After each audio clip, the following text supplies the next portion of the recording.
जो विपक्ष यह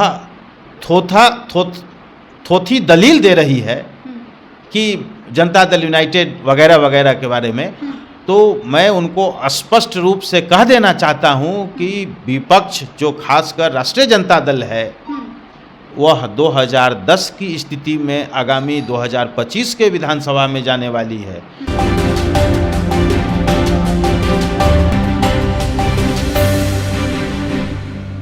नमस्कार, आप देख रहे हैं रबसी लाइव न्यूज और मैं हूं आपके साथ निधि सिंह।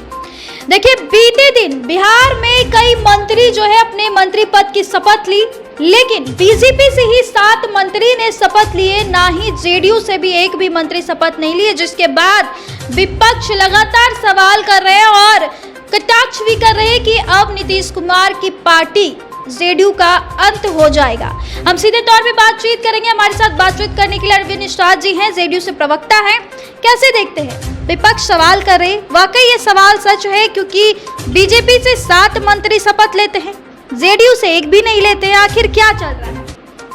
एनडीए जिसमें जनता दल यूनाइटेड, भारतीय जनता पार्टी, लोक जनशक्ति पार्टी, रामविलास, हम पार्टी और उपेंद्र कुशवाहा जी की राष्ट्रीय लोमो पार्टी में बेहतर समन्वय, तालमेल और विश्वास है। इसी तालमेल और बेहतर समन्वय विश्वास के आधार पर हमारा गठबंधन चलता है और कोई भी फैसला आपसी सहमति से होता है।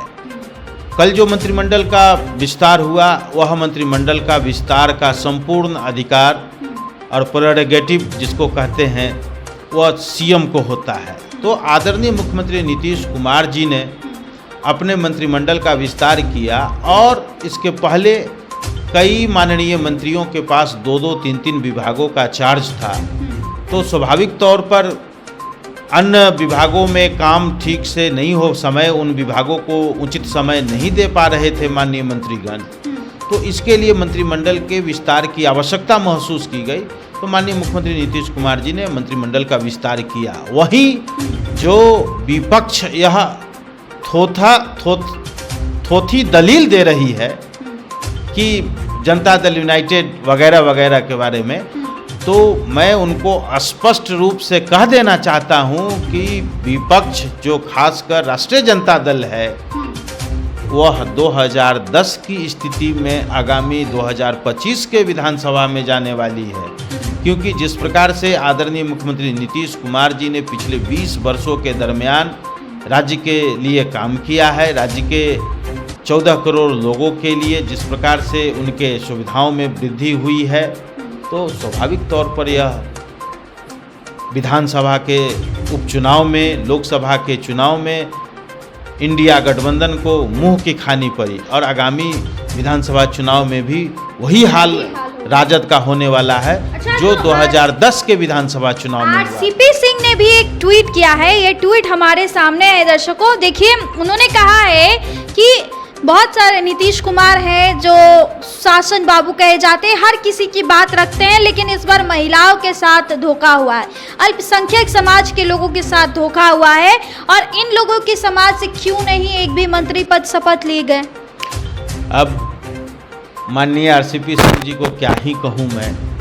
पहले से श्रीमती शीला मंडल जी, लेकिन अब जो सुनिए, तो पहले से ही श्रीमती शीला मंडल जी, श्रीमती लेसी सिंह जी, श्रीमती रेणु देवी जी मंत्रिमंडल की सदस्य हैं और कामकाज कर रही हैं। वहीं अल्पसंख्यक समुदाय से श्री जमा खान साहब पहले से काम कर रहे हैं। अनुसूचित जाति से जनक चमार जी काम कर रहे हैं। हमारे यहाँ भी अनुसूचित जाति से लोग काम कर रहे हैं। तो विरोध के लिए विरोध कर रहे हैं। यादव समाज जी पर भी उन्होंने कहा कि यादव समाज से कोई नहीं मंत्री पद पे शपथ लिए हैं। यादव कम्युनिटी से हमारे माननीय ऊर्जा मंत्री विजेंद्र प्रसाद यादव हैं। यादव कम्युनिटी से नंदकिशोर यादव जी विधानसभा के अध्यक्ष हैं। यादव कम्युनिटी से माननीय नरेंद्र नारायण यादव जी विधानसभा के उपाध्यक्ष हैं। तो आप इन सारे नामों से आप समझ सकती हैं कि सभी समुदाय, सभी वर्ग, सभी धर्म के लोगों को साथ लेकर के नीतीश बाबू चलते हैं।